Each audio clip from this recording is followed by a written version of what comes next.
Former House Speaker Kevin McCarthy on the longest full-blown government shutdown in history, also redistricting in California and divisions in conservative ranks. Pennsylvania Democratic Congressman Chris Deluzio all in on his party's shutdown strategy. So what does he think about Senator John Fetterman, who's been all out from the beginning? And what happens when a new U.S. attorney bringing high-profile cases against perceived Trump enemies talks to a reporter on Signal? Well, some pretty strange back and forth.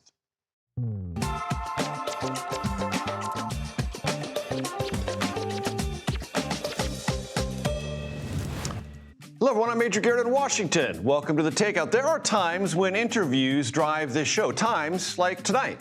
We have former House Speaker Kevin McCarthy, Pennsylvania Democratic Congressman and possible 2028 Senate candidate Chris Deluzio, and Nebraska Republican Congressman Don Bacon. They together talk government shutdown, health care, Democratic Senator John Fetterman, the war in Ukraine, Congresswoman Marjorie Taylor Greene, bailouts and beef sales to Argentina, a U.S. drug war in the Caribbean, and a hard-edged bit of conservative infighting. It's a lot. And if I do say so, it's pretty damn good. But first, we turn to Weijia Jiang at the White House. And I'm glad we are able to do so, Weijia, because late this afternoon, the New York Times broke a story that says President Trump is requesting, or will soon request of the Justice Department, some $230 million in, the word is, quote, compensation for the cases brought against him. And of course, Weijia, that would be reviewed, that request, by many senior Justice Department officials who, oh, by the way, used to be his personal attorneys. And Major, that is the oh, by the way, that has so many questioning the validity of what the president is doing here, because as you mentioned, many of the officials working in the Justice Department, including the Deputy Attorney General, Todd Blanche, either represented the president himself or those in his orbit. Blanche was one of the president's former personal attorneys. And as you well know, Major, President Trump has long aired grievances about investigations into his conduct. And now he is apparently formalizing them in this form of an administrative claims process that is typically a precursor to lawsuits. And you're right, he is asking for $230 million linked to the investigation into Russia interference in the 2016 presidential election, as well as searches of his Mar-a-Lago resort down in Florida for documents that may have been taken out of here when he left office, when they shouldn't have been. Of course, that case was ultimately thrown out when he won the presidency back. And Major, just a short few moments ago, the president was asked about this in the Oval Office, and he sort of made a joke and said, yeah, it's a lot of money, and said he would probably give it to charity. But that still has no clarity, offers no clarity about this potential conflict of interest, because it is those very Justice Department officials who now have the authority to authorize this payment or not. That is a story we will keep a very, very sharp eye on, Weijia. Also, I want to bring to your attention and our audiences as well, Vice President J.D. Vance in Israel. And he said this today about what's going on in terms of the stability of the ceasefire negotiated by President Trump. Let's listen. Things are going, frankly, better than I expected. Every time that there's an act of violence, there's this inclination to say, oh, this is the end of the ceasefire. This is the end of the peace plan. It's not the end. It is, in fact, exactly how this is going to have to happen when you have people who hate each other, who have been fighting against each other for a very long time. We are doing very well. We are in a very good place. But, of course, the vice president went there in an effort, it seems, Weijia, to stabilize things and get a better read that he could convey back to the president about what is or isn't working. That's right, Major, and to send a very clear message that the U.S. wants this ceasefire to remain in place, that the U.S. strongly supports it and expects all parties to comply with it. Because remember, this is a crowning jewel for the president when it comes to his foreign policy. It was a priority, and the last thing he wants is for it to fall apart. And that is exactly why the vice president is there, along with the chief negotiators that we saw in the frame with him, Steve Witkoff and Jared Kushner, who brokered this deal directly with Hamas, again, because they do not want this thing to fall apart. But when asked for specifics, Major, for dates about when the remaining hostages would be returned, for when Hamas might disarm, Vance was unable to provide those details, although he did say if Hamas doesn't comply with the deal, very bad things are going to happen, Major. Weijia Jiang at the White House. Always a pleasure. Thank you so very, very much. On Capitol Hill, ask me if you've heard this before, Republicans and Democrats still divided. It is now day 21 of the government shutdown. I asked former House Speaker Kevin McCarthy about that and much more. Here's our conversation. I'm back, third time. Third time. 2 more times I get a robe.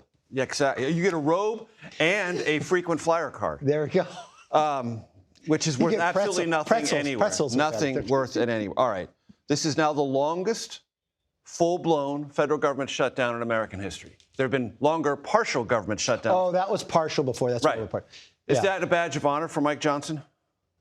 No. I mean, from perspective, you got to realize why this is. Look, I call it the Seinfeld shutdown because it's a shutdown about nothing. We have never shut the government down over a continuing resolution, which to your viewers, which are highly educated political people, that simply means keep government exactly as it is. So there are no advantages to anybody else, but the reason why they shut down, purely political. It's kind of the reverse where Republicans were in 2013. You've got a Republican in the White House for a second term, so Democrats are upset. You've got a CR that happened earlier in the year where Schumer had a book deal and couldn't even go out on a book tour because he was afraid of his security because of the backlash from the left. You've got the Democrat leaders, kind of the weakest leaders the Democrats have ever had. Hakeem can't make a decision. He can't deliver a message. And so the masses determine it. So now the rank and file are stronger than their own leaders, and the leaders But when are Democrats say this is about something, it's not Seinfeldian because it's about what? Obamacare premiums. No, it's not, because that's later. Well, they say it's now because the notices are going to go out. Open enrollment is now, and people are going to deal with the premium increases now. If you talk now. to Democrats at the beginning, that's not what they said. Okay. They said they've got to change what Trump is doing. He's got to give us money back. He's got to do this. He's got to reverse course. Mm-hmm. They are trying to find a message through this. Okay. Now, the challenge... How long does it last? Well, this is a tough part because it's over a continuing resolution. And you normally feel pressure by now. Normally, you wait until a payday. Right. Okay? And the troops not getting paid, nobody can stay. It also is, normally in these fights, everybody starts euphoria. You know, both sides are, we're winning because the base tells you that. And then you get 2 weeks into it, and it's usually pretty defined. But the country's very divided. So Republicans think it's Democrats' fault. Democrats think it's Republicans' fault. And this White House relishes this shutdown. Yeah, you're paying the troops. America's not feeling a lot of the pressure yet, so you got to have pressure on them. And I was talking to this Democrat member the other day. They really think they're winning because they say, look, every day Congress is not back in session, we win. I said, what are you talking about?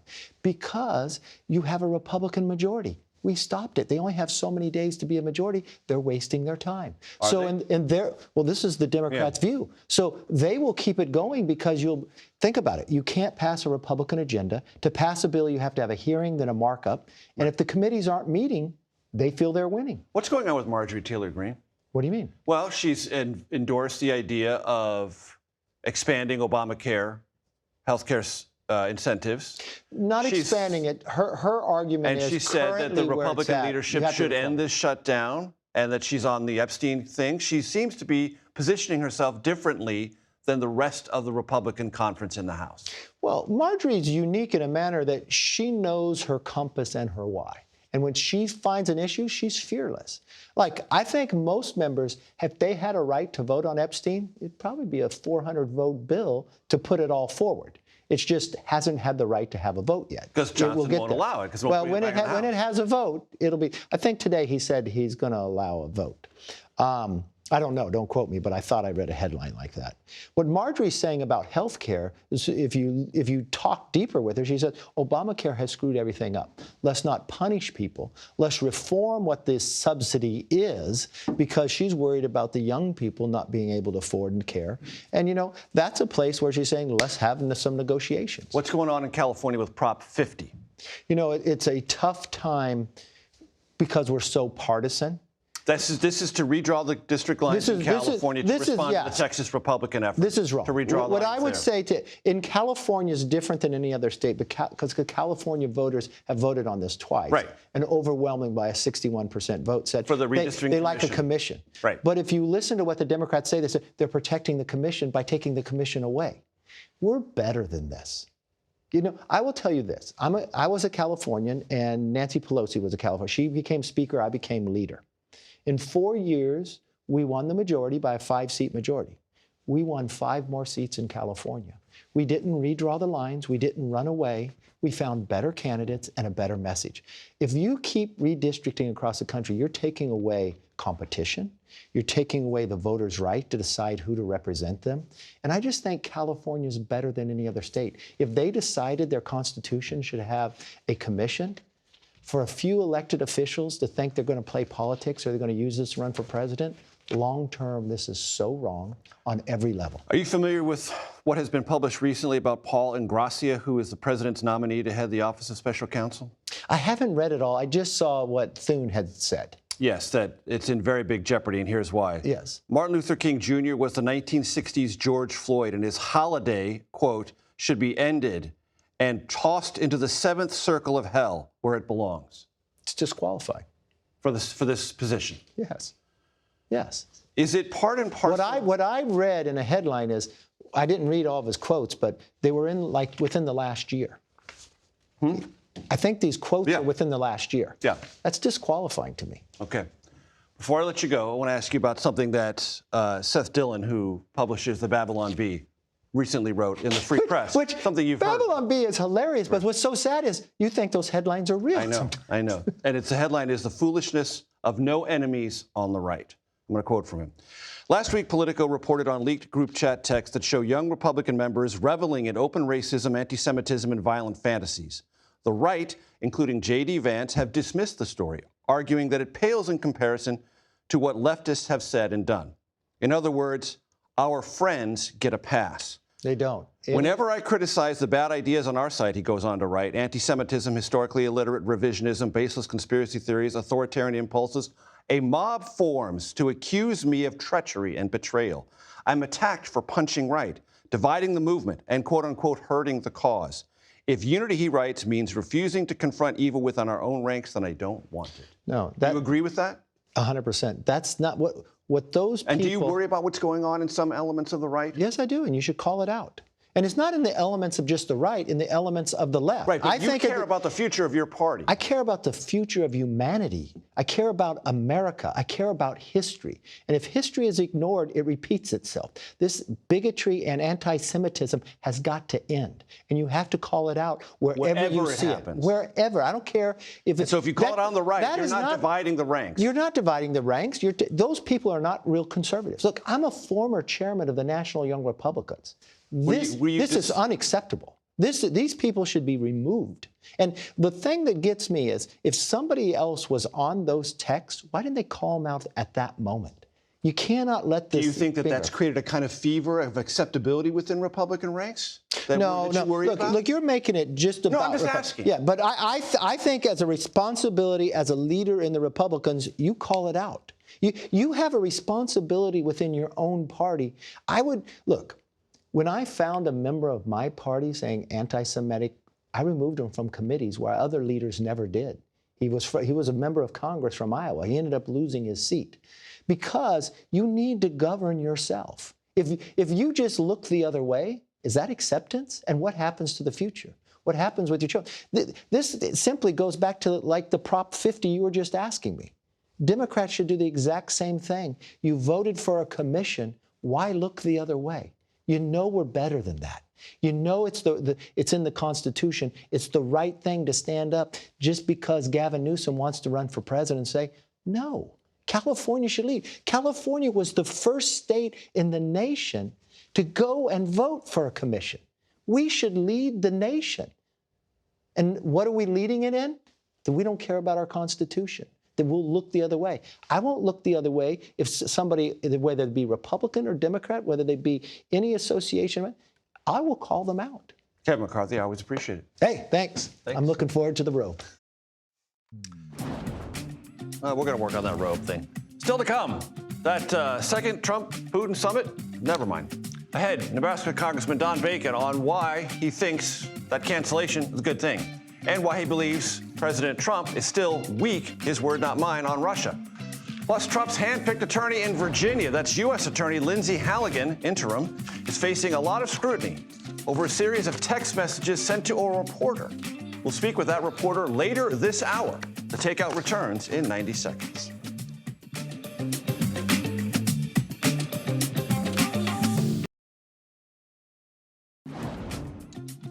Welcome back to Takeout. Republican Congressman Don Bacon of Nebraska, well, he's been kind of critical of President Trump's handling of the Ukraine war.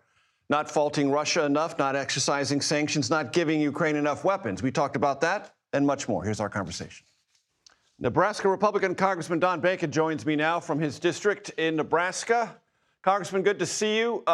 We just learned a couple of minutes ago the Trump-Putin planned meeting in Budapest, Hungary, now off. Is that a good thing or a bad thing? Probably more good than bad. I don't see that the president has drawn a hard line with President Putin. He seems to have a blind spot there, as people say, and Putin seems to out-negotiate him, frankly. I look at a president who's done so well with Iran, Hezbollah, Hamas, Israel, that whole situation, but has done, I think, quite poorly here with Ukraine. That's a victim, a democratic government, free market. They want to be like us. And we should see clearly who's on the right side of this, but the president doesn't seem to see that. So I didn't see a whole lot of good coming out of this meeting at Budapest. And by the way, I think even the location wasn't very neutral. Hungary has not been on Ukraine's side for the EU and a whole lot of other things. So I think this is probably, in the end, more good than bad. Do you think the administration should change its posture? It keeps toying with the idea of giving Tomahawk missiles to the Ukrainians, but it sounds like the president told Zelensky Friday in the White House, not going to happen. Yeah, we always hear publicly 2 more weeks, maybe a little more time. The president should be giving the best weapons that we can afford to give. Granted, we have to take care of our own military, but I can't think of a better place to have them. Russia is invading Ukraine. If Russia prevails, we're going to lose Moldova, we'll lose Georgia, maybe the Baltics. If you listen to General Petraeus, that's what he says. And so we should try to give the weapons that Ukraine needs to win this war. And we should be doing secondary sanctions against those countries that are propping up Russia's economy. And the president keeps flirting with both, but he doesn't do it. And I think he's communicating weakness and I would say moral ambiguity on who's at fault here. And it's so, for someone like me, an old Ronald Reagan, old school Republican, it's very disheartening. Congressman, do you accept at face value administration assertions that what's going on off the coast of Venezuela, Colombia, Ecuador is a war against narco-terrorists and Congress doesn't need to declare it and whatever the administration says goes? No, he should come to Congress, get approval like we would do, like George Bush did with Afghanistan and Iraq. And this is a continuing operation. I think he's constrained by the War Powers Act to come forward and get our approval. And I would also give him a legal basis to continue to operate. Someone like me, I would like to know what is the legal basis of this. And hear I'm not a lawyer, but I'd like to hear the debate on that. And secondly, I'd like confirmation that we have great intelligence, that we know for a fact these boats are carrying narcotics. And if you could do both of those, a lot of people like me would be supportive. We've lost 100,000 Americans a year to this drug epidemic. I've lost members of my family, brothers, to the drug epidemic. And so I think people would want a president to take this seriously and would be willing to agree with him or support him here. But he's got to do the right thing. Come to Congress and confirm to us the intelligence, behind the vaults, behind the closed doors. Make sure that we can have confidence knowing that we're doing the right thing. In that regard, Congressman, I want to read you something that's just been published by Punchbowl News. The Pentagon, I quote it directly, is directing military officials to run all communications with the Hill through a centralized office, according to a new memorandum. The October 15th directive obtained by Punchbowl News seeks to crack down on unauthorized engagements with Congress. It requires DoD personnel to coordinate with the Assistant Secretary of Defense for Legislative Affairs before sharing information with lawmakers. Comfortable or uncomfortable with that? I think it's going to cost them in some areas. So, for example, I have a base 4 miles from my house. Does the Secretary of Defense not want me to have a good relationship with the commander at this base 4 miles from my house, and to understand what the concerns are for their facilities, their runway, the age of their equipment?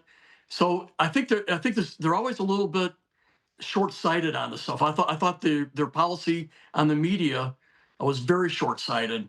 We're not Russia. We don't want a bunch of Pravda newspapers right there. And I think the military should have a good relationship with the media.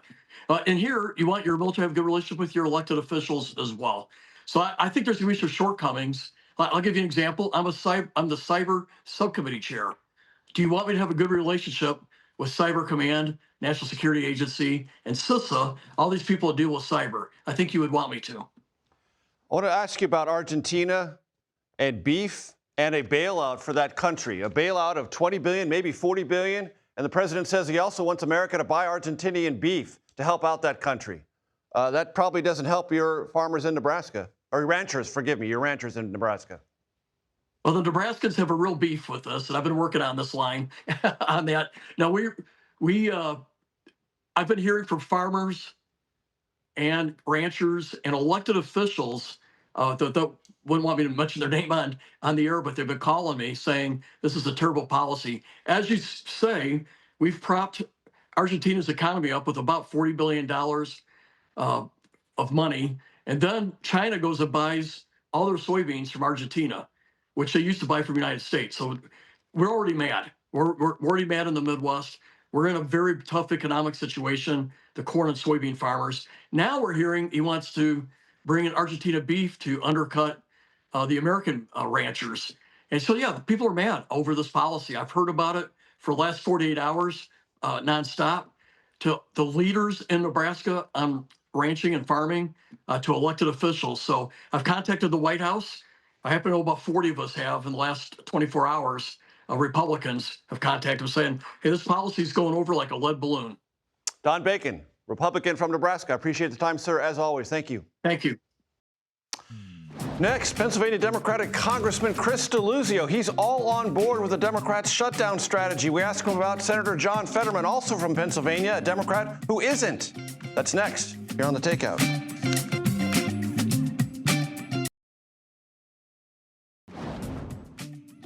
Welcome back to The Takeout. Just moments ago, President Trump was asked about a request that came to him today from Senate Minority Leader Chuck Schumer and House Minority Leader Hakeem Jeffries to meet to resolve the government shutdown. Here's what he said. They're doing this because they have Trump derangement syndrome. But I would love to meet. I would like to meet with both of them. But I set one little caveat. I will only meet if they let the country open. That's where the White House is. Meanwhile, Democrats in the House and in the Senate are standing firm, demanding that Republicans must negotiate a way to extend Affordable Care Act subsidies. On that topic and others, I spoke earlier today with Pennsylvania Democratic lawmaker Chris Deluzio. Pennsylvania Democratic Congressman Chris Deluzio coming to us from his district in western Pennsylvania near Pittsburgh. Congressman, good to see you. Thanks for joining us. Just a couple of moments ago, President Trump in the Rose Garden talking about the shutdown, day 21. He clearly relishes, in his words, the ability to close down Democrat programs through the Office of Management and Budget. How much longer could you as Democrats sustain this shutdown, and are you going to continue to support the Democratic leadership in its current posture about ending it? Look, I think our position is clear. The American people are with us. They want action to stop the skyrocketing healthcare costs. They want a bipartisan deal to negotiate reopening the government. I've been back and forth to Washington the last couple of weeks, and the one thing that's been consistent is there are no House Republicans. Mike Johnson's canceled votes. I'll cite you something I did, Major. I sent a survey out to my district asking simply, should Speaker Johnson have us back in session voting to reopen the government? 93% think that should happen. This isn't that complicated. We should be working on a deal. Do something about these expiring healthcare tax credits, reopen the government on a bipartisan basis. I think that's a straightforward, common sense way to get through this. If I'm a constituent of you, let's do this thought experiment, and I say, but Congressman, Sure. The Republicans say, if you vote to reopen the government, they'll have a negotiated settlement with you. Why not? Well, they haven't told us that. And in fact, every time I've been down in Washington, again, the House Republicans aren't in session. Let's negotiate a deal. Let's take action now on these health care tax credits that are expiring. In Pennsylvania, Penny is the Affordable Care Act exchange. People are getting notices imminently. That open enrollment period starts in just a week or two.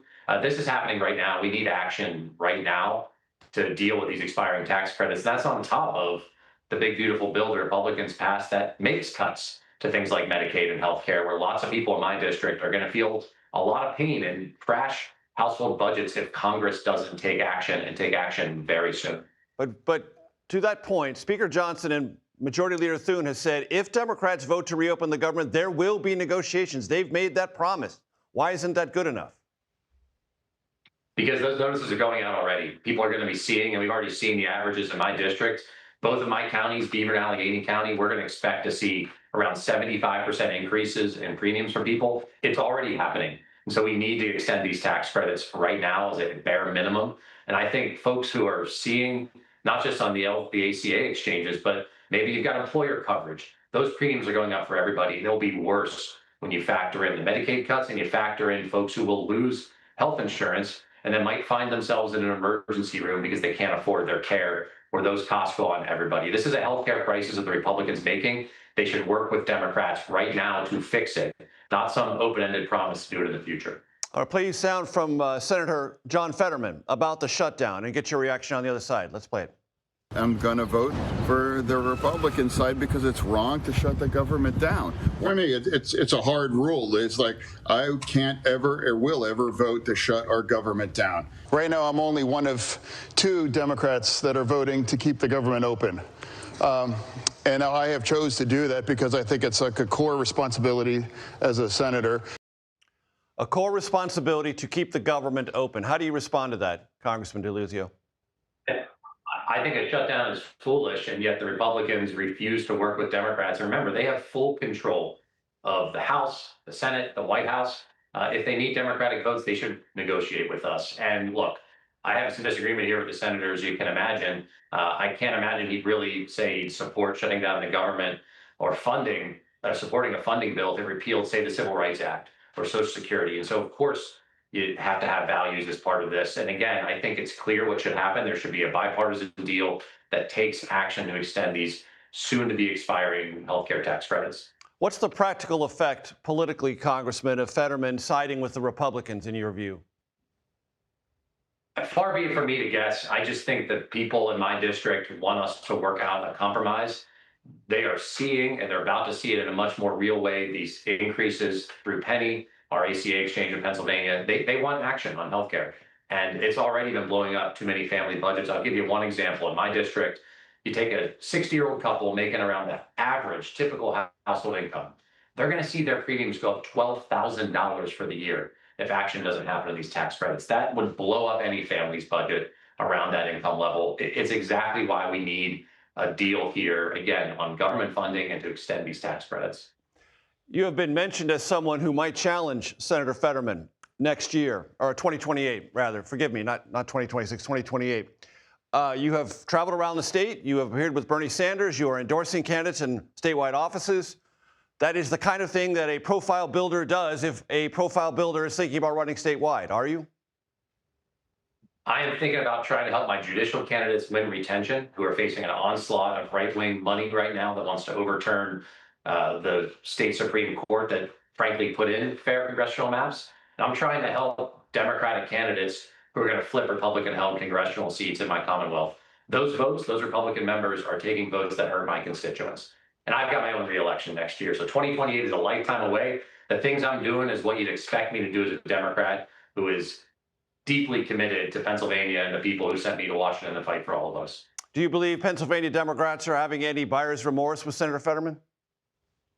I know some might be, some might not. I mean, look, it's a long time away. He's got another couple of years in his term. And as I said in the piece I think you're thinking about, I've got to have a productive relationship with my whole delegation when the time comes for us to fight for funding and all the rest. So I'll have my policy disagreements and differences where they are. I'm going to keep staying focused on my job and helping us flip these seats in Pennsylvania. Congressman Chris Deluzio, Pittsburgh, Western Pennsylvania. I appreciate the time. Thank you. Thanks, Major. Interim U.S. Attorney Lindsay Halligan sends multiple signal texts to a reporter about the Letitia James case, which she is prosecuting. Those messages and what they reveal about that high-profile case, all that coming your way next here on The Takeout.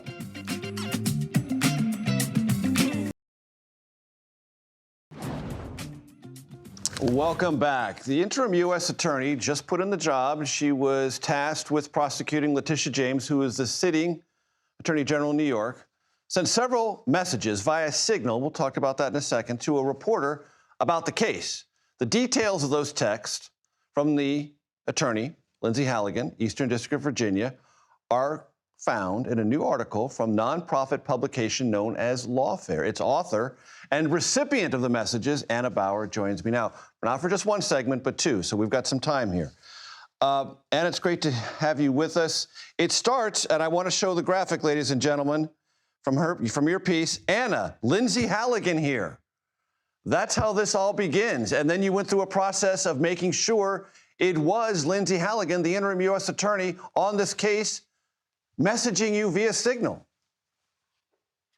Yeah. So, it was a Saturday afternoon. I was sitting in my apartment, got a message that said, Anna, Lindsay Halligan here. And I don't know about you, but it's not every day that I get a Signal message from a sitting United States attorney, although I am a reporter who, covers legal issues. I didn't quite believe it. I thought it was maybe someone pretending to be her. But there were a few ways that we verified or had a very high level of confidence that it really was her. The first way is that I asked her where we first met and who she was with. Context of that being that several years prior, I ran into Lindsay Halligan and another attorney, both of whom at the time were on Trump's legal team as his criminal defense lawyers. Ran into them after a hearing. We briefly spoke for 10 minutes. I had not spoken to her, in the time since, but I figured she would remember the interaction, and she was very quickly able to answer accurately the question of where we met, who she was with. The second way we verified this was by obtaining her phone number through independent means. We then put it in my phone contacts, and immediately Signal recognized that our existing conversation was with someone who had her phone number. So, and then ultimately, of course, when we went to request comment, the Justice Department confirmed that it was indeed Lindsay Halligan I'd been texting with. And if you were to try to tell my audience, Anna, the essence of your back and forth on Signal, which is a kind of, it's not super secret, but it's more secretive than other text mechanisms to communicate with. Government officials and reporters often use it. I've used it. I'm sure you've used it. What's the essence of the back and forth? Yeah, so we used Lindsay Halligan used Signal to reach out to me, as you mentioned. She set the messages to disappear after 8 hours, but I screenshotted them to preserve them. The essence of it is that she was reaching out to me about a tweet or a series of tweets that I wrote, not that did not contain my own reporting, but in fact was a summary of a New York Times report concerning the Letitia James case, of course, that being the New York Attorney General. And in this article, it explained and reported on some grand jury testimony that had been given by Letitia James's grandniece, who lives in the home that is the subject of the indictment in that case. I summarized it in a tweet, and then later also made a comment about the grand jury testimony in a different tweet. And so we have this exchange in which Lindsay Halligan is messaging me about my tweeting and saying that I've gotten something inaccurate. At one point, she says that the New York Times has disclosed grand jury information. And then she directs me to look at the indictment. And so we have this back and forth in which she's telling me I've gotten something wrong. But I continued to ask what exactly it was I got wrong. And I never got an answer from her. And we will pick up the story right there at that pause. On the other side of this break, Anna Bauer, I'm so glad you're staying with us because there's a bit to unravel here. We'll be back in just a second. Thanks. Welcome back to Takeout. Anna Bauer with Lawfare still with us. Anna, I want to quote from your piece because it was obvious that Lindsay Halligan feels some pressure that the case she brought against Letitia James is perceived by some as flimsy, and she wants to defend it. So in one of her signal texts to you, she replied, "You're assuming," meaning you, "exculpatory evidence without knowing what you're talking about. It's just bizarre to me," she writes. "If you have any questions before you report, feel free to reach out to me. But jumping to conclusions does your credibility no good." Later on, many days later, she texted, "By the way, everything I ever sent you is off record. You're not a journalist. So it's weird saying that, but just letting you know." Well, wait a minute. Earlier, she said, before you report. Journalists report. So by definition, you're a journalist.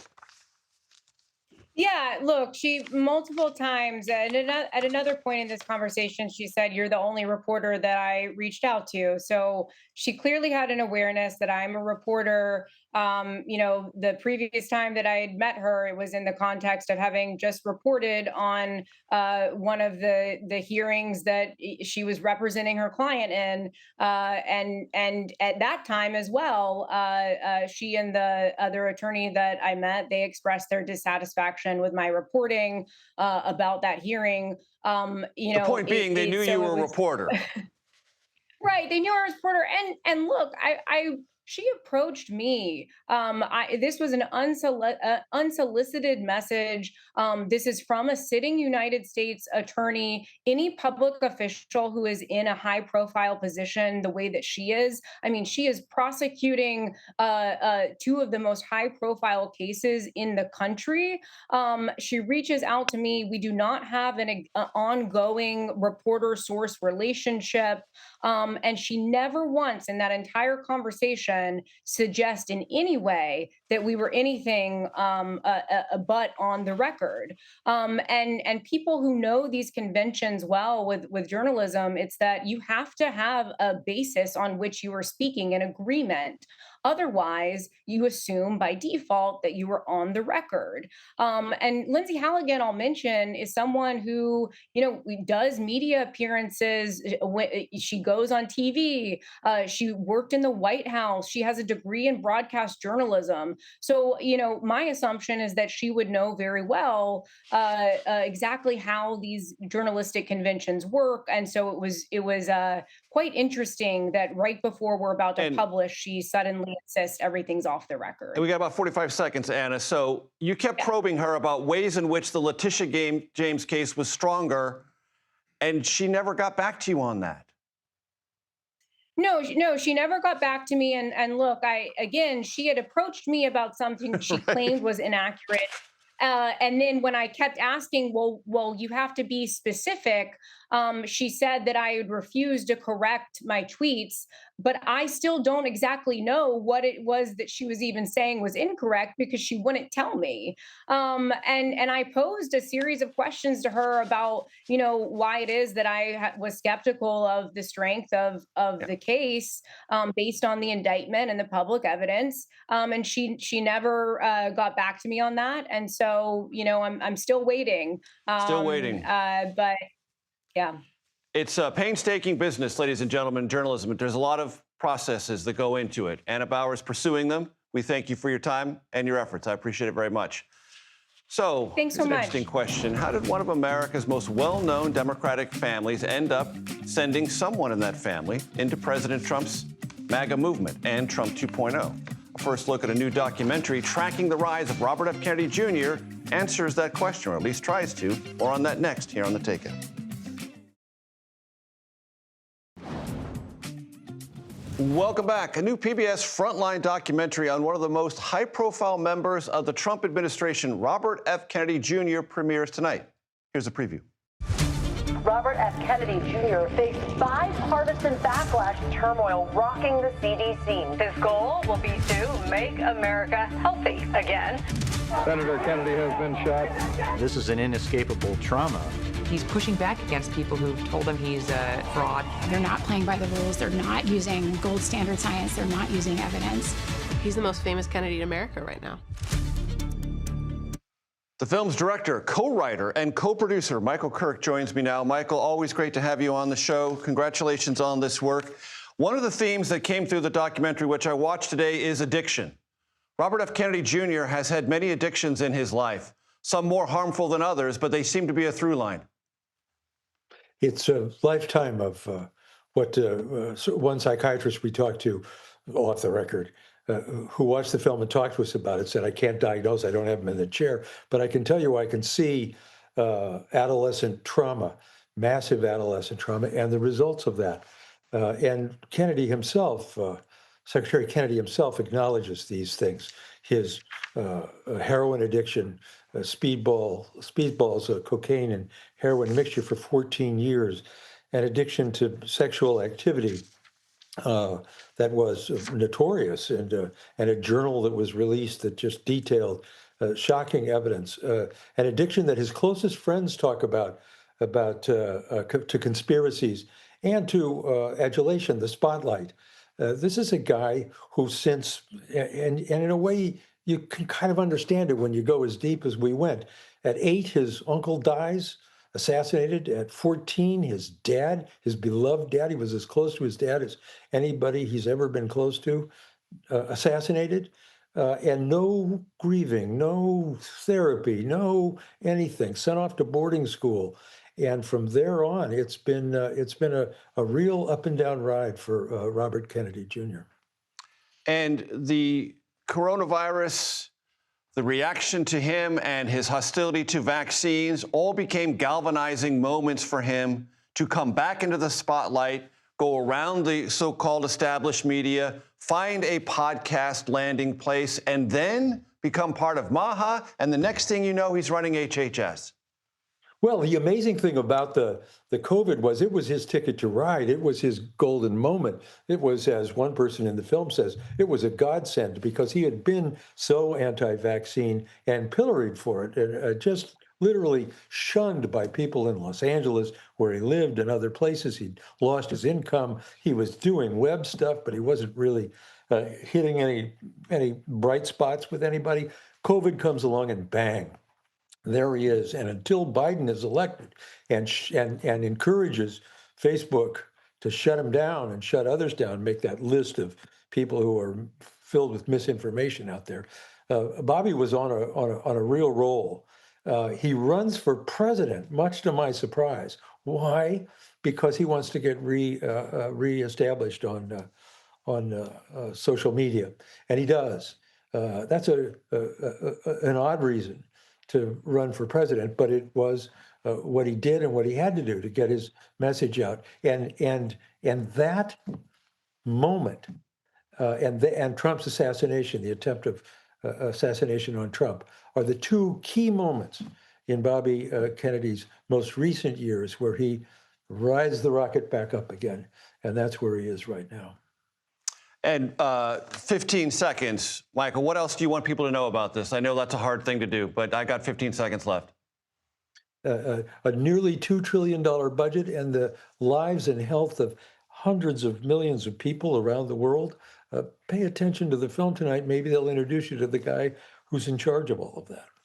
Michael Kirk, well done with 15 seconds, sir. You're a documentarian and a 15-seconder. That's great stuff. Michael Kirk. Happy Tuesday, everyone. Make sure to tune in tomorrow for my conversations with Republican Senator Ted Cruz and Democratic Congressman Adam Smith. You'll look forward to that. This is The Takeout. As you know, relentlessly curious, reliably civil, and occasionally clever. The Daily Report starts now.